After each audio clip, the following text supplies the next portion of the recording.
बिस्मिल्लाहिर्रहमानिर्रहीम। अस्सलामुअलैकुम। मेरे चैनल में आपका इस्तकबाल है।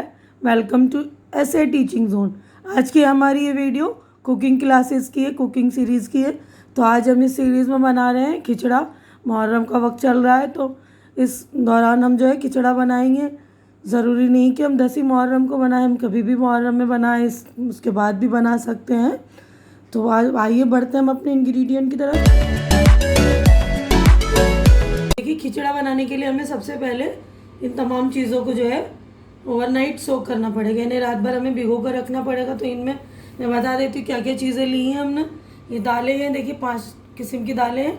ये मूंग दाल है 150 ग्राम, सॉरी ये उड़द दाल है, ये मूंग दाल है, और ये तुअर दाल है, और ये मसूर दाल है। तो ये चारों दालें जो है 150 ग्राम है। और ये चना दाल 250 ग्राम लिया है। तो चने की दाल थोड़ा ज़्यादा लेते हैं हम, ठीक है ना। तो 5 किस्म की दाल है, उड़द, मूंग, तुअर को अरहर की दाल भी बोलते हैं, और मसूर की दाल, लाल मसूर की, और ये चने की दाल। उसके बाद हमने चावल भी 150 ग्राम लिया है। और यहाँ पर मैंने गेहूँ, जो खिचड़े वाला कुटा हुआ गेहूँ होता है वो, और जौ यानी बार्ली बोलते हैं इंग्लिश में उसको, तो वो दोनों चीज़ें हमने आधा किलो ली है। तो इन सारी चीज़ों को हम अच्छी तरह से धोकर ओवरनाइट सोक कर देंगे। उसके बाद हम बनाने का प्रोसीजर स्टार्ट करेंगे।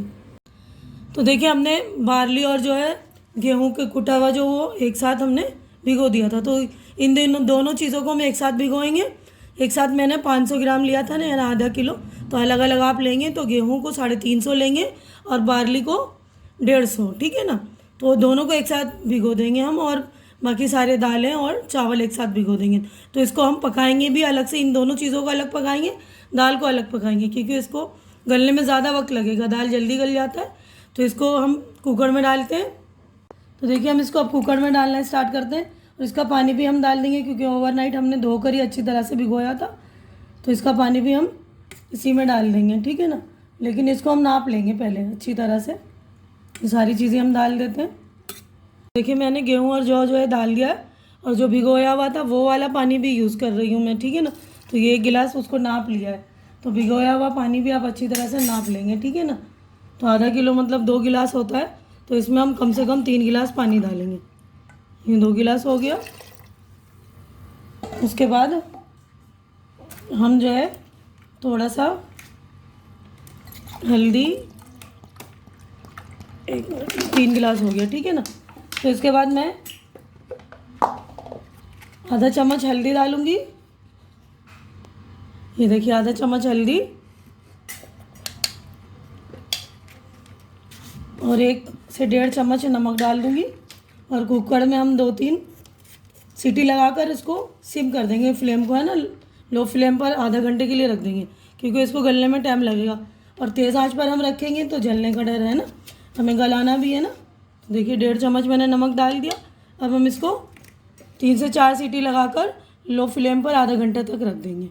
तो देखिए, हमारा गेहूँ और जौ जो है बिल्कुल अच्छी तरह से गल गया है।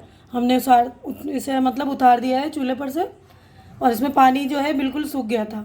तो हमने इसमें 2 गिलास पानी और डाला है गर्म करके।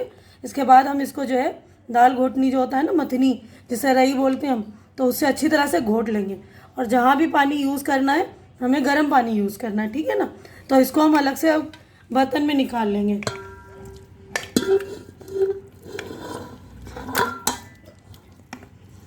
देखिए, हम इसको मथनी से मथ रहे हैं, अच्छी तरह से मथेंगे हम। और इसको जब भी हमें पानी जो है डालना है, अगर हमें गाढ़ा लग रहा है तो हमें गर्म पानी यूज़ करना है। गर्म पानी हम इसलिए यूज़ करते हैं कि इसको हमें और पकाना होता है। अगर हम ठंडा पानी यूज़ करेंगे तो इसका जो है गलने का प्रोसीजर यानी गलने का अमल जो है रुक जाएगा, आगे गलेगा नहीं, ठीक है ना। तो इसीलिए हमें हर बार गर्म पानी यूज़ करना, और इसको अच्छी तरह से हम मथ देंगे। अब अगला काम हम ये करेंगे कि हमने कुकर खाली कर दिया है, अब उसमें दाल को रखेंगे। दाल देखिए, हमने आप कुकर में ये जो है सारे दाल हम डाल रहे हैं, और चावल भी एक साथ अब इसको गला लेंगे, ठीक है ना। तो देखिए, कुकर में मैंने सारी दालें और चावल भी डाल लिए। अब इसमें हम जो है जिसमें भिगोए हुए थे ना रात को दाल, क्योंकि दाल को हमने अच्छी तरह से भिगो लिया था धोकर, तो उसी पानी को मैंने यूज़ किया है डालने के लिए, क्योंकि हम ये पानी फेंक देंगे तो इसमें सारी न्यूट्रिशन निकल जाएगी, है ना। तो यही वाला पानी जो मैंने भिगोया था वही वाला पानी यूज़ कर रही हूँ। तो इसको नाप लिया है मैंने, 5 गिलास पानी है, तो ये 5 गिलास पानी हम डाल देंगे तकरीबन। तो इसको एक खौल आने देंगे हम, उसके बाद सीटी लगाएंगे। तो 2 सीटी होने के बाद सेम इसी तरह हम कर देंगे इसको 20 मिनट जो है हम दम पर यानी स्लो फ्लेम पर रख लेंगे। तो इसमें हम जो है एक से मतलब 1.5 चम्मच हल्दी लेते, थोड़ा ज़्यादा ले लेंगे इसमें क्योंकि बहुत सारी दालें हैं ना। तो ये 1 और ये आधा चम्मच हल्दी, ठीक है। उसके बाद हम नमक डालेंगे, हल्दी और नमक डाल के ही उबालेंगे इन दोनों चीज़ों को, ठीक है। उसके बाद हम गोश्त बताएंगे आपको, गोश्त बनाने का, गोश्त का सालन का। इसके बाद देखिए इसमें जो है 2 चम्मच हम नमक डालेंगे, 1 चम्मच और ये 2 चम्मच। और इसको सेम वही प्रोसीजर है, इसको भी 2 सीटी लगाकर हम जो है दम पर यानी स्लो फ्लेम पर रखकर इसको 15 से 20 मिनट तक छोड़ देंगे, ठीक है ना। उसके बाद हम खोल कर देखेंगे। तो देखिए हमारे दाल और चावल भी हो गए, गल गए अच्छी तरह से। और उसमें गर्म करके मैंने 2 गिलास और पानी डाल दिया और अच्छे से इसको मथनी से मथ भी दिया। देखिए अच्छी तरह से मथ गया। और इसको हम बड़े वाले भगोने में असम्बल करेंगे बनाने के लिए। तो देखिए हम इसको बड़े से भगोने में ट्रांसफ़र कर रहे हैं। दाल चावल सारी दालें थी जो वो और चावल और उसके साथ हम जो है गेहूँ और जो भी इसी में ट्रांसफ़र कर देंगे।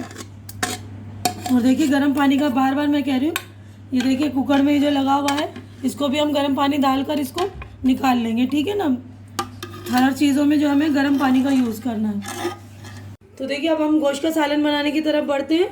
तो उसके लिए हमने 1.5 किलो गोश्त लिया है और 5 चम्मच लहसुन अदरक का पेस्ट लिया है, 2.5 चम्मच लहसुन, 2.5 चम्मच अदरक का पेस्ट लिया है। तो हम अच्छी तरह से मसाले डालेंगे ताकि हमें जो है दाल और वो जो है गेहूँ सब मर्ज होगा ना इसमें। तो अच्छी तरह से मसाले डालेंगे तो अच्छा टेस्ट आएगा, ठीक है ना। तो 1 चम्मच मैंने हल्दी लिया है, 3 चम्मच धनिया का पाउडर, 2 चम्मच मिर्ची का पाउडर, 1 चम्मच गरम मसाला लिया है और 1.5 चम्मच मैंने यहाँ पर नमक लिया है। तो आप लोग अपने जायके के अकॉर्डिंग नमक ले लेंगे, है ना, चख लेंगे क्योंकि हमारा नमक उसमें भी दाल में भी है और गेहूँ के उसमें भी मिक्सचर में भी है। और यहाँ पर हमने 1 किलो प्याज लिया है। तो इसका हम बिरिस्ता बनाएंगे यानी प्याज हम गोल्डन ब्राउन करेंगे, जिसमें से हम तकरीबन 8 प्याज थे तो 3 प्याज के हिसाब से हम जो गार्निश के लिए निकाल लेंगे और 5 प्याज का जो हम सालन बनाएंगे।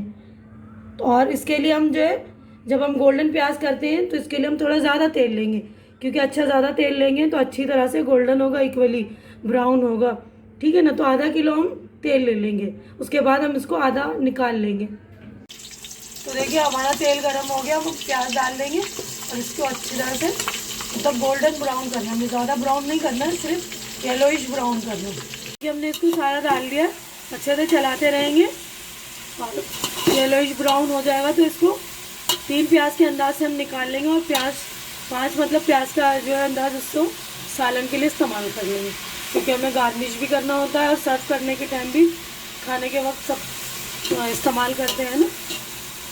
तो देखिए हमारा प्याज हो गया लाल, इसको हम तकरीबन 3 प्याज तक जो है वो निकाल लेते हैं।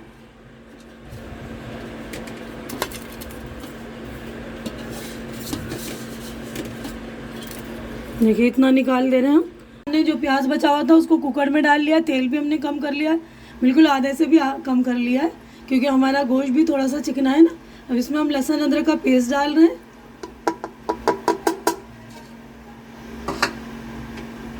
तो उसको लहसुन अदरक का पेस्ट डालने के बाद थोड़ा सा हम भून लेंगे। तो देखिए हमने प्याज इसमें डाल दिया, लहसुन भून गया, लहसुन अदरक सारे मसाले डाल देंगे।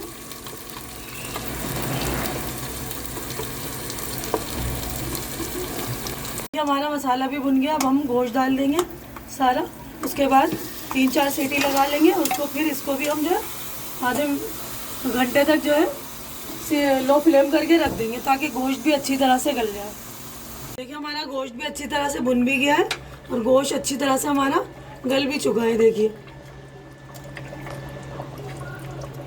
एकदम अच्छी तरह से गल गया। देखिए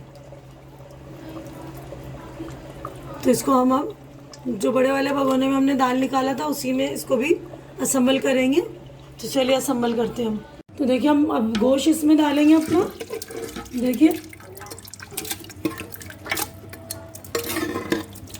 ये हमारा गेहूं और जौ वाला जो मिक्सचर था वो भी हम इसमें डाल रहे हैं। सब कुछ डाल देंगे, फिर गैस पर अच्छी तरह से हम पका लेंगे। और जितना भी हमें रखना है, मतलब गाढ़ा पतला अपने हिसाब से आप लोग कर लेंगे। तो देखिए हमारा खिचड़ा एकदम अच्छे से रेडी हो गया, खोल भी गया अच्छी तरह से। इसको चलाना है, बिल्कुल रोकना नहीं, हाथ चला चला कर हमें खौलाना है अच्छी तरह से, नहीं तो नीचे लग जाएगा। अब हम तड़के की तरफ आते हैं। तो देखिए इसमें हमने थोड़ा सा तेल डाल दिया, ये वही वाला तेल है जिसमें हमने प्याज लाल किया था, थोड़ा सा डालेंगे। अब अपने अंदाज के हिसाब से डाल लीजिएगा। इसके बाद ये तेल गर्म हो जाएगा, इसके बाद हम ये लाल वाली मिर्ची डाल देंगे अच्छी तरह से।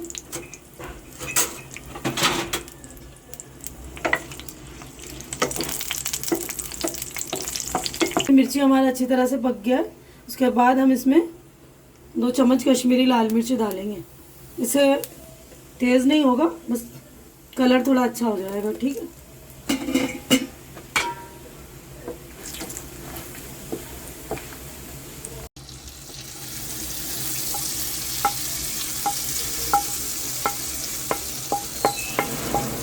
धनिया पत्ता डालेंगे हम इसमें, थोड़ा सा धनिया का पत्ता हम गार्निश के लिए रख देंगे। थोड़ा हम पुदीने का पत्ता डालेंगे, थोड़ा सा हम ये प्याज जो लाल किया था वो भी डालेंगे, और हम बचा के रख लेंगे सर्व करने के टाइम, ठीक है। अब इसको सारे को अच्छी तरह से हम मिला देंगे। ये अच्छी तरह से पक रहा है। देखिए हमारा खिचड़ा शानदार कितना ज़बरदस्त रेडी हो गया है। तो आप लोग भी इसको ज़रूर ट्राई कीजिए। उम्मीद करती हूँ कि आप लोगों को ये मेरी डिश अच्छी लग रही होगी। अच्छी लग रही है तो इसे लाइक कीजिए, ज़्यादा से ज़्यादा शेयर कीजिए, ताकि जो लोग हों, मतलब ये बनाना चाहते हैं खिचड़ा, तो ये बनाएं अच्छी तरह से। और मेरे चैनल को आप लोग सब्सक्राइब कीजिए ताकि मेरी हौसला अफजाई हो जाए। आप लोग हौसला अफजाई करते हैं तो बहुत खुशी होती है मुझे। और मेरे पूरे वीडियो देखने के लिए बहुत बहुत आप लोगों का शुक्रिया। उम्मीद करती हूँ कि आप लोगों को बहुत ही पसंद आई होगी। ज़रूर ट्राई कीजिएगा। हमारी अगली मुलाकात अगली वीडियो में होगी, अगली डिश में होगी। तब तक के लिए आप लोग अपना ख्याल रखिए, मुझे दुआओं में याद रखिए। अल्लाह हाफिज़।